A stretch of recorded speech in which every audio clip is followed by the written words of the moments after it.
This week in Jamaica Now. Lord Jesus, how are this man? Flooded again. Sand, silt, sadness overwhelm Weise Road residents. Jamaica bracing for another wet weekend and a threat from the effects of a new weather system. Sergeant under probe after refusing to help a victim of domestic violence because she turned up at a police station during curfew hours. Patient dies after jumping from the third floor of a hospital building. 4 killed in fire crash on a St. Anne highway. And Prime Minister defends move to overturn decision against mining in the Dry Harbour Mountains. There are those who would want to shape the government in a narrative that it does not seek to protect the environmental assets of the people. I rubbish that narrative.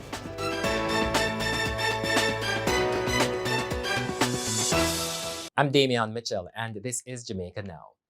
Political representatives rushed to the St. Andrew East rural community of Weise Road 9 miles this week as residents reeled from a weekend disaster. The Chalky Hill River broke its banks and overflowed into the community, leaving a trail of silt, sand, and sadness. They get incompetent workers to come and work in the gully because two would start have a devastation with the rain, and they came and braid the embankment. And that's what caused this devastation. The river would burst if normally it would burst on its own, but not this wide. Member of Parliament for St. Andrew East Rural Juliet Holness said after consultation with experts, a decision will have to be made whether or not residents ought to be relocated. Meanwhile, Mark Golding, who on Tuesday was sworn in as the new opposition leader, said relocation is not necessary. According to Mr. Golding, there simply needs to be cleaning and maintenance of the gully in the community. In the meantime, residents are chalking up their losses with little alternative for the immediate future. This is the roof. We can jump up on the roof. Look at this. This is 9 miles building. Look at this house.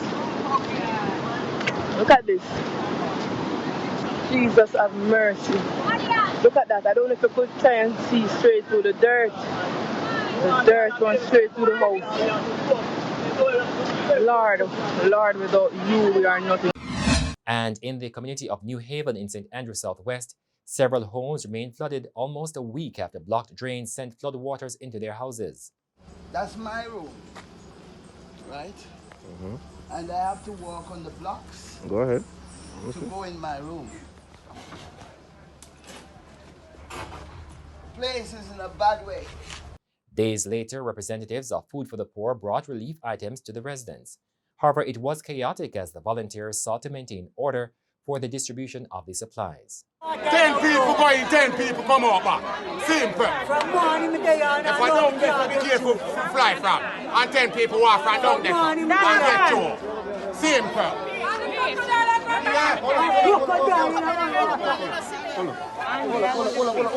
It's a pink. No, get away.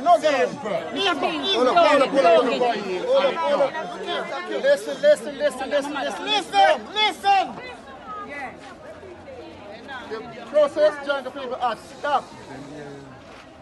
We are trying to make it continue.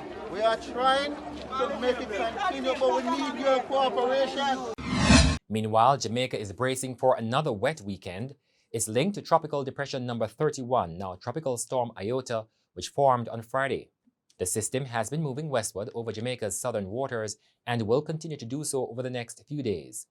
The Meteorological Service Jamaica says the country is not directly threatened by the system. However, outer bands of the weather system are expected to impact Jamaica. The Met Service has issued a severe weather alert for Jamaica until 5 o'clock on Saturday afternoon. A sergeant at the Constant Spring Police Station in St. Andrew North is now under investigation after refusing to help an abused woman because she turned up during curfew hours. The police high command has apologized to the woman, saying this should never have happened. In the meantime, Christine Donaldson says she has already provided a statement to investigators. However, she says she remains very disappointed with the fact that she was turned away in the middle of the night when she called on the police for help.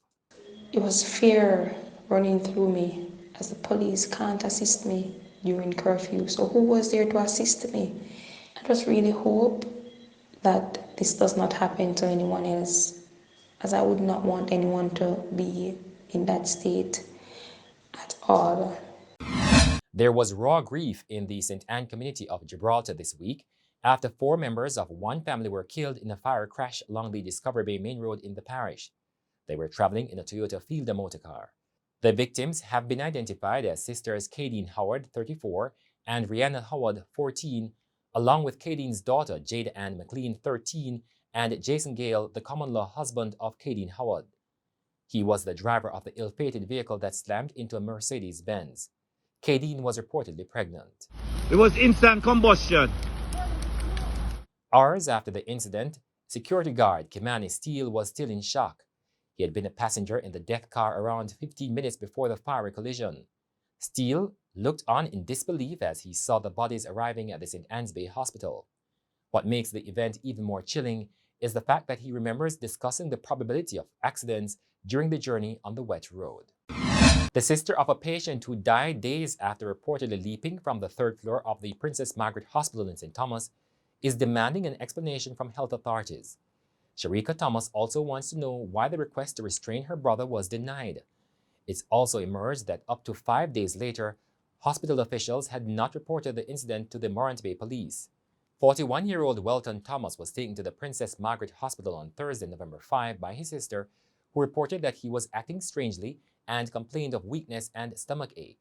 He was treated and sent home with paracetamol and vitamins, but Thomas had to be taken to the hospital again. Terrified that he could harm himself, Sharika said she requested to sign a document authorizing healthcare staff to have Welton restrained. She said that request was rejected by a nurse who said a doctor would have to issue those instructions. Prime Minister Andrew Holness has defended the government's handling over the granting of a license for limestone mining and quarrying in the Dry Harbour Mountains in St. Ann. According to the Prime Minister, it was not for the money that the government overruled the local environment watchdog in granting a license to Bengal Development Limited for mining in the ecologically sensitive area. Bengal has projected $635 million in taxes for the government and up to 100 jobs from the quarrying and mining that will be done on 123 acres of a 569-acre property. The National Environment and Planning Agency had denied an application for mining in the area. However, the developers appealed to the Prime Minister and the decision was overturned. Holness said there is need for more careful and comprehensive consideration of the environmental benefits and the economic and developmental benefits. He's also said he will be first to shut down the project if there are breaches of any of the guidelines set out for mining. Because any decision about development that has to be made for this country, it has to be with the environment first and foremost in mind. There are those who would want to shape the government in a narrative that it does not seek to protect the environmental assets of the people. I rubbish that narrative. And that's it for this edition of Jamaica Now, your weekly review of the big news stories. Send us your comments at onlinefeedback@gleanerjm.com. Follow us on Twitter and Instagram at Jamaica Gleaner and on Facebook at Gleaner Jamaica.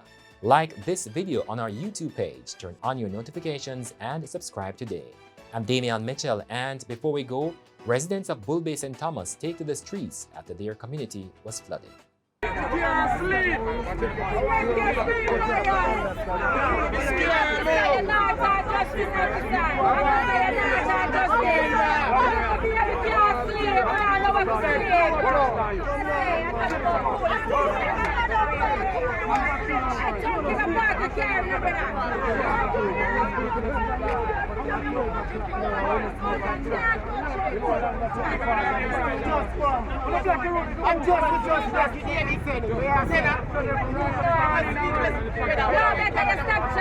a 46-year-old. Our family live a Bull Bay. I never see this yet. Not even in a Gilbert this ever